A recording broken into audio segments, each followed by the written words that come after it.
ou encore notre séance de réarmement moral. Les réalités de la migration irrégulière, ils sont nombreux les Camerounais à les avoir vécues. Moi, je n'ai plus les intentions d'emprunter ce chemin passant par le désert parce que j'ai vu la mort et j'ai vu les amis mourir. Une expérience trouble que certains ne sont pas prêts à revivre. Sur la route, j'ai été confronté à beaucoup de difficultés. Moi, personnellement, j'ai avalé mon argent pour aller faire le sel dans le désert, pour aller faire des sels dans le désert récupérer. J'ai dû boire mes propres urines parce que j'ai passé 3 nuits, 3 jours dans le désert.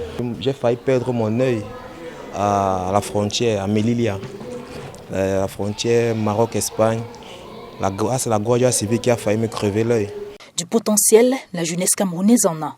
Des opportunités aussi. Il faut que les jeunes croient en eux, croient en leur pays, croient en leur capacité de dire que nous devons rêver millionnaire au Cameroun, rêver milliardaire au Cameroun, rêver ingénieur au Cameroun. Il y a une dynamique, il y a une génie, et cette génie africaine, cette génie camerounaise, cultivons-la. Se positionner comme relais de partage des programmes et projets en faveur des jeunes est le bien fondé de cette campagne d'information, de formation, de sensibilisation, d'appel à l'action et à la mobilisation citoyenne de cette organisation de la société civile avec le soutien du ministère de la Jeunesse et de l'Éducation civique. Nous venons avec une autre stratégie.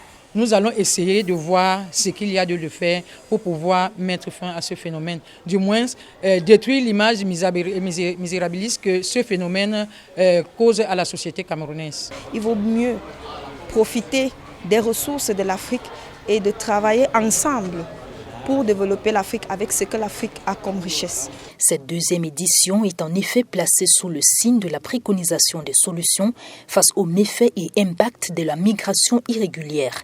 Elle se déroule du 5 au 16 décembre 2023 dans la région du Centre et du 30 janvier au 9 février dans le littoral. Institutionnel, volontaire, diplomatique.